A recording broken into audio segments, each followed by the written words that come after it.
السلام علیکم۔ Classic entertainment channel پہ آپ سب کو دل سے خوش آمدید۔ امید ہے آپ سب ٹھیک ٹھاک ہوں گے، خیر خیریت سے ہوں گے اور آپ کا دن بھی اچھا گزر رہا ہوگا۔ کلاسک انٹرٹینمنٹ چینل پہ آپ سب کو ملتے ہیں بہت ہی مزے کے انٹرسٹنگ ناولز۔ ایسا ہی ایک ناول میں لے کر آئی ہوں آپ کے لیے، کمل اکرم کا میرے زخم پھر سے گلاب پر کی ایپیسوڈ۔ لیکن ناول کی ایپیسوڈ اسٹارٹ کرنے سے پہلے میری آپ سے ایک ہی ریکویسٹ ہے کہ اگر آپ ہمارے چینل پہ نئے ہیں اور آپ نے ابھی تک ہمارے چینل کو سبسکرائب نہیں کیا تو جلدی سے سبسکرائب کر دیجیے اور بیل آئیکن کو بھی پریس کر دیجیے تاکہ ہمارے چینل پہ آنے والے تمام ناولز کی ویڈیوز کی نوٹیفیکیشنز آپ کو بر وقت مل سکیں۔ تو چلیں میں اسٹارٹ کرتی ہوں ناول میرے زخم پھر سے گلاب پر کی ایپیسوڈ 12۔ ابھی یہ سب میں نے کسی کو بھی نہیں بتایا۔ کل المیر واپس جا رہا ہے تو آج ہی میں اس سے بات کر کے پھر اس کا رشتہ پکا کر دوں گی اور پھر اگلی دفعہ جب وہ واپس آئے گا تو شادی کر دوں گی۔ بانو بیگم نے خوش دلی سے بتایا تو وہ سر ہلا گئی۔ اچھا تم جاؤ، میں تم لوگوں کے لیے کھانے کو کچھ بھیجتی ہوں، بانو بیگم نے کہا تو وہ سر ہلاتے ہوئی سیڑھیوں کی جانب بڑھی۔ سیڑھیاں چڑھ کر وہ رانیہ کے کمرے کی طرف جا رہی تھی جب اسٹڈی روم کے کھلے دروازے سے اس کی نگاہ خوبصورت سے ریک پر پڑی جس میں ڈھیر ساری کتابیں ترتیب سے رکھی ہوئی تھیں۔ وہ نہ چاہتے ہوئے بھی اندر داخل ہو گئی اور بغیر ادھر ادھر دیکھے سیدھا اس ریک کے پاس جا کر رکتی کتابوں کو دیکھنے لگی۔ مینام، ابھی 2 منٹ بھی نہ گزرے تھے جب اسے اپنے پیچھے سے مردانہ حیران کن آواز سنائی دی جس پر وہ اچھل کر پیچھے کو مڑی، مگر پھر اپنے سامنے المیر کو دیکھ کر وہ پرسکون ہوئی، ورنہ وہ ایک پل کو ڈر ہی گئی تھی۔ آپ سچ میں ہیں یا یہ میرا کوئی خواب ہے؟ وہ کھوئے بے یقینی بھرے لہجے میں کہتا اس کے بےحد قریب آ گیا تھا، جس پر وہ سر پٹا کر پیچھے کو ہوئی اور ریک سے جا لگی۔ المیر بھائی، وہ بوکھلا کر اسے پکار اٹھی جو اس کے اتنے نزدیک آ گیا تھا کہ اس کی سانسوں کی تپش وہ اپنے چہرے پر محسوس کر پا رہی تھی۔ آپ کو چھو کر محسوس کر لوں کہ آپ میرے اتنے قریب ہیں؟ وہ بےحد بوجھل لہجے میں بولا تھا کہ اسے اپنی ہتھیلیاں نم ہوتی محسوس ہوئیں۔ المیر کا لہجہ، انداز اور آنکھیں ہی بدلی ہوئی تھیں۔ انکہے سے جذبات تھے جو اس وقت المیر کی آنکھوں میں ہلکورے لے رہے تھے، جبکہ اس کی نگاہیں سرخ رنگ کے لباس میں ملبوس مینام پر جمی ہوئی تھیں جس نے اپنا دوپٹہ ایک کندھے پر لٹکا رکھا تھا، جبکہ بالوں کو میسی جوڑے میں مقید کیا ہوا تھا۔ چہرہ میک اپ سے مبرہ تھا اور ہونٹوں پر فقط نیچرل لپ گلوز تھا۔ آپ کیسی باتیں کر رہے ہیں؟ مجھے کچھ سمجھ میں نہیں آ رہا، مینام نے خشک پڑتے حلق کو تر کرتے کہا تو وہ مسکرایا۔ نہ جانے کیوں مینام کو اپنے اتنے قریب دیکھ کر وہ بے خود ہو رہا تھا، حالانکہ ابھی وہ اس پر کوئی حق نہیں رکھتا تھا۔ مجھے آپ اتنی سمجھدار تو لگتی تھیں کہ آپ میری آنکھوں میں اپنے لیے محبت دیکھ سکیں، المیر نے شکوہ کے نہ لہجے میں کہا تو وہ گنگ سے ہو کر اسے دیکھنے لگی۔ مطلب؟ وہ لڑکھڑاتے لہجے میں پوچھ بیٹھی۔ اسے یقین نہ آیا کہ المیر نے اس سے محبت کا اظہار کیا ہے۔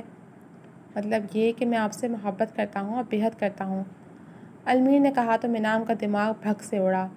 اس کے ذہن میں کچھ دیر پہلے کی بانو بیگم کی باتیں گھومنے لگیں جب وہ اسے بتا رہی تھی کہ جلد ہی وہ المیر کی شادی اس کے ماموں کی بیٹی سے کرنے والی ہیں۔ پھر اس سب کا مطلب کیا وہ اس کا فائدہ اٹھانا چاہ رہا تھا؟ میں آپ سے محبت نہیں کرتی اور آج کے بعد مجھ سے ایسی بات کرنے سے گریز کیجیے گا۔ اس نے المیر کو پرے دھکیلنا چاہا مگر المیر نے اس کے دونوں ہاتھ اپنے ایک ہاتھ میں جکڑے اور دوسرے ہاتھ سے اس کی کمر کو جکڑ کر اسے مزید قریب کیا، جس پر مینام کی آنکھیں پھٹی کی پھٹی رہ گئیں۔ آپ کو مجھ ہی سے محبت کرنی ہے مینام؟ میں آپ کا اینجل بننا چاہتا ہوں جو آپ کو اپنے محبت بھرے پروں میں سمیٹ لے۔ وہ جو اس سے خود کو چھڑانے کے لیے مزاحمت کر رہی تھی اس کے منہ سے اینجل سن کر اپنی جگہ ساکت رہ گئی۔ اس نے نظر اٹھا کر المیر کو دیکھا جو دلکشی سے مسکرا رہا تھا۔ کیا اس نے جو سنا وہ سچ تھا؟ اینجل؟ مینام کے لب پھڑپڑائے تو المیر کو اپنا گلا خشک ہوتا محسوس ہوا۔ اسے شدت سے پیاس کا احساس ہوا تھا۔ ہاں، آپ کا اینجل، محبت کرتا ہوں آپ سے اور آپ کو پانا چاہتا ہوں میں مینام۔ جانتا ہوں کہ ابھی آپ بہت چھوٹی ہیں مگر میرا دل اب میرے اختیار سے باہر ہو رہا ہے، اب صبر نہیں ہوتا۔ اس نے نرمی سے مینام کو چھوڑتے بے بسی سے کہا۔ مینام یک ٹک اس کی آنکھوں میں دیکھتی جا رہی تھی جو اس سے 7-8 سال بڑا تھا مگر اس سے محبت کرتا تھا، اور یہی نہیں وہ بھی تو اپنے اینجل سے محبت کرتی تھی۔ یہ اس کا اینجل تھا، صاف لفظوں میں نہیں کہا تھا مگر اشارہ تو دیا تھا نا کہ وہ اس کا اینجل ہے جو اس سے بےحد محبت کرتا ہے۔ مینام کو اچانک یاد آیا تھا وہ دن جب ریسٹورنٹ میں لنچ کرتے رانیہ نے المیر کو اس کا پیج دکھایا تھا اور اس دن سے ہی تو اینجل سے اس کی بات ہونا شروع ہوئی تھی۔ وہ کیسے نہ پہچان پائی کہ المیر ہی اس کا اینجل تھا۔ اس کی آنکھوں سے چھلکتی محبت اب منام کے حواس گم کرنے لگی تھی، جبکہ دھڑکنوں کا شور المیر کو واضح سنائی دے رہا تھا۔ منام اس سے پوچھنا چاہتی تھی کہ وہ صاف لفظوں میں کیوں نہیں کہہ رہا کہ وہ اس کا اینجل ہے، اس کا فیس بک فرینڈ، لیکن اس نے یہ سوال بات کے لیے اٹھا رکھا تھا۔ وہ اگر نہیں بتانا چاہ رہا تھا تو وہ اسے بتانے پر مجبور نہیں کرنا چاہتی تھی کہ شاید اس کے پیچھے کوئی وجہ ہو۔ وہ تو اس بات پر خوش تھی کہ اس کا اینجل اس کے سامنے تھا۔ وہ کوئی دھوکہ یا فریب نہیں، حقیقت تھا۔ اسے فرق نہیں پڑ رہا تھا کہ وہ اس سے عمر میں بڑا تھا۔ اسے خوشی تھی تو صرف اس بات کی کہ اب اس کا اینجل اس کے پاس تھا، جس سے وہ اپنی ہر بات شیئر کر سکتی تھی۔ المیر ایک مکمل شخصیت تھا، وجاہت کا پیکر، جو کسی بھی لڑکی کا خواب ہو سکتا تھا۔ مگر المیر اور اس کی محبت کی اکلوتی حقدار منام تھی، یہ بات منام کو سرشار کر گئی تھی۔ وہ اتنی خوش تھی کہ اس کی آنکھوں سے آنسو بہنا شروع ہو گئے تھے، جس پر المیر پر چھایا فسون ایک دم سے ٹوٹا تھا اور وہ بے ساختہ اسے اپنی گرفت سے آزاد کرتا پیچھے ہوا تھا۔ منام، please don't cry, I'm sorry, میں شاید اپنی لمٹ کراس کر گیا۔ میرا ارادہ آپ کو ہرٹ کرنے کا نہیں تھا۔ پتہ نہیں کیسے میں خود پر ضبط نہیں رکھ سکا اور آپ کے اتنے قریب آ گیا۔ میں اپنے دل کے ہاتھوں مجبور ہو گیا تھا، مجھے معاف کر دیجیے گا پلیز۔ المیر نے شرمندگی سے کہتے ہوئے اس سے دور جانا چاہا تھا جب ایک دم منام نے اس کا ہاتھ تھاما۔ اینجل؟ اس کے پکارنے پر وہ ایک دم رکا اور اس کے ہاتھ میں قید اپنے ہاتھ کو دیکھا، جو اس نے یوں مضبوطی سے تھام رکھا تھا جسے چھوڑا تو المیر اس سے دور چلا جائے گا۔ آپ سچ میں مجھ سے محبت کرتے ہیں نا؟ منام نے بھیگے لہجے میں پوچھا تو وہ تیزی سے سر ہلا گیا۔ المیر، سیال کو اپنی جان سے پیاری ہیں آپ؟ المیر کے مضبوط لہجے میں کہنے پر وہ بھیگی آنکھیں لیے دل و جان سے مسکرائی، جبکہ المیر اس کے دھوپ چھاؤں سے مزاج کو دیکھتا رہ گیا۔ میں اپنے اینجل سے دور نہیں ہونا چاہتی، آپ پلیز جلدی سے میرے ہو جائیں، اس سے پہلے کہ میں کسی اور کی ہو جاؤں۔ منام نے بے چینی سے کہا تو المیر کی آنکھوں میں پہلے حیرت اور پھر خوشی کے رنگ اترے۔ سچ کہہ رہی ہیں آپ؟ المیر نے بے یقینی سے پوچھا۔ ابھی کچھ دیر پہلے وہ کہہ رہی تھی کہ اسے المیر سے محبت نہیں، اور اب آپ سے کبھی جھوٹ نہیں بولتی میں۔ منام نے کہا تو وہ بے اختیار ہوتا آگے کو جھکا اور اس کا چہرہ اپنے ہاتھوں کے پیالے میں تھام لیا۔ زیادہ جلدی ہے میرا ہونے کی؟ المیر نے اس کی آنکھوں میں جھانک کر پوچھا تو وہ تیزی سے سر ہلا گئی۔ وہ دونوں اس وقت بےحد قریب تھے کہ دیکھنے والوں کو یہی لگتا کہ وہ دونوں اس وقت محبت بھرے لمحات کو جی رہے ہیں، اور اس بات کا فائدہ رانیہ اٹھا رہی تھی، جو ان کو ایک ساتھ دیکھ کر خوش تھی اور ان کی کئی زاویوں سے تصویریں بناتی جا رہی تھی۔ کتنے دن انتظار کر سکتی ہیں آپ؟ المیر نے پوچھا۔ زیادہ سے زیادہ 3 دن۔ آپ آج واپس جا رہے ہیں نا؟ منام نے بنا جھجکے کہا تو اس کی بے قراری پر وہ دل و جان سے فدا ہوا۔ اب نہیں جاؤں گا، کل ہی آپ کے گھر آ رہا ہوں میں، میری ہونے کے لیے تیار رہیے گا، المیر نے کہا اور اس کے چہرے پر جھکنے لگا جب منام نے اس کے سینے پر ہاتھ رکھ کر اسے پیچھے دھکیلا۔ ابھی نہیں، منام نے شرماتے ہوئے کہا تو وہ ہنستا ہوا پیچھے ہوا۔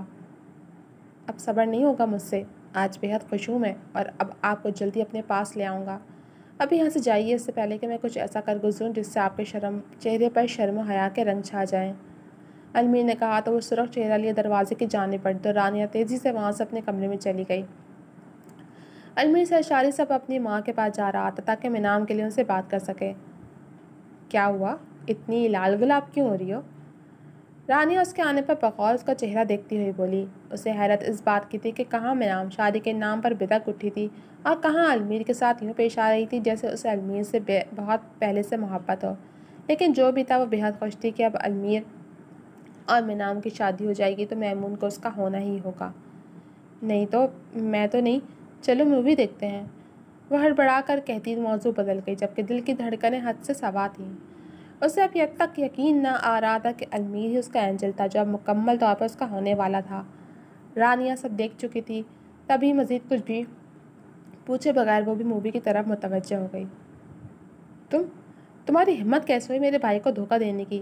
کتنی محبت کرتے تھے وہ تم سے، کچھ بھی کرنے کو تیار تھے وہ، یہاں تک اپنی ماں کی ناراضگی مول لے کر انہوں نے تم سے شادی کی، اور تم انہیں چیٹ کر رہی تھی۔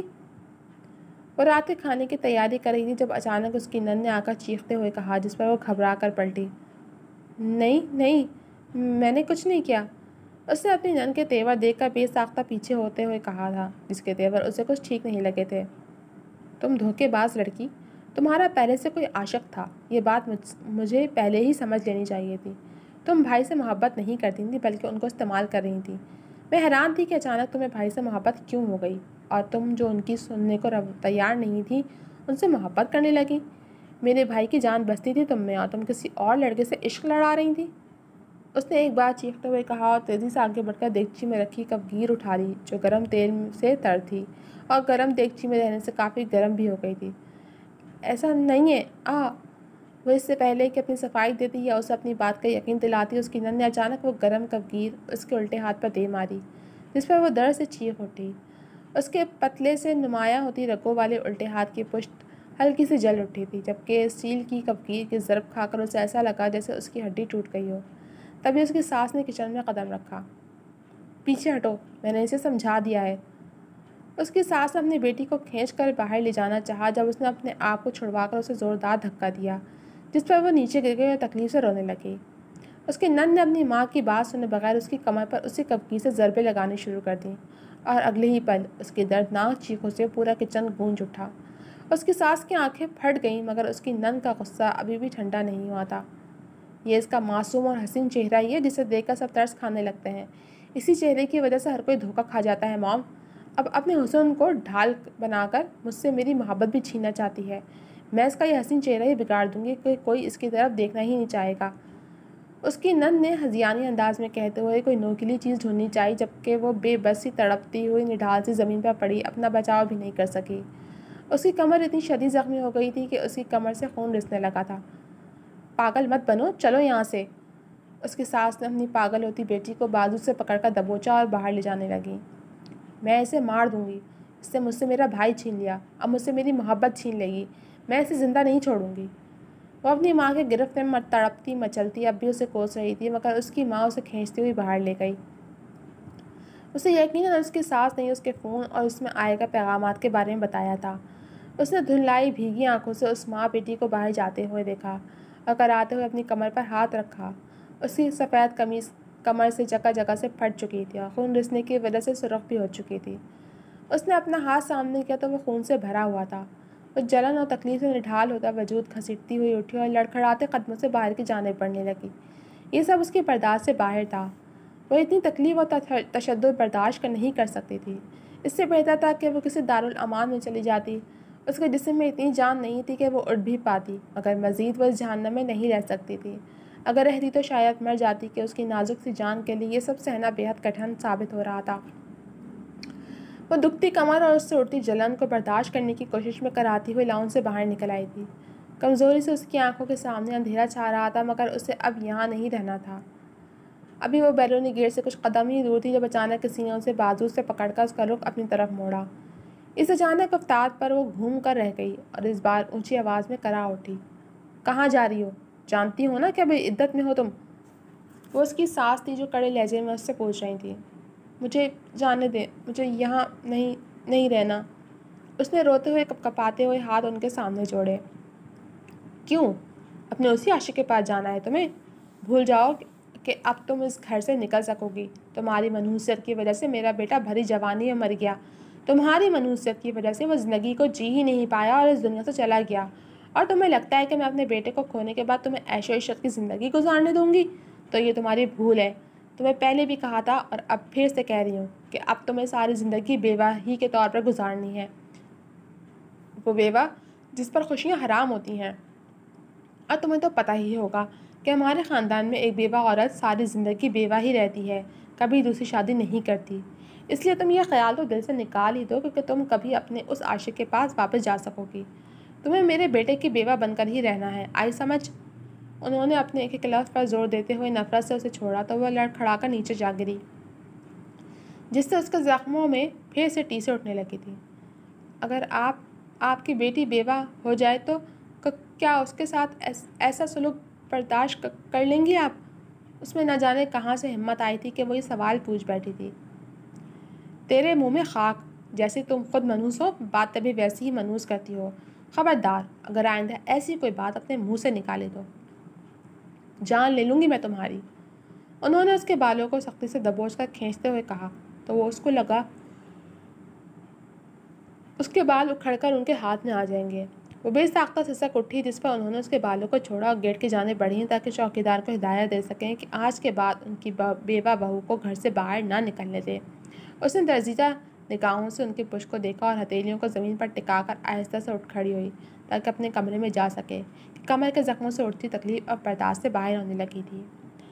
جی تو جناب، اب تک کے لیے صرف اتنا ہی۔ کیسی لگی آپ کو یہ ایپیسوڈ؟ کمنٹ سیکشن میں اپنی رائے کا اظہار ضرور کیجیے گا۔ جب ملوں گے آپ سے اگلے ایپیسوڈ کے ساتھ، تب تک کے لیے اللہ حافظ۔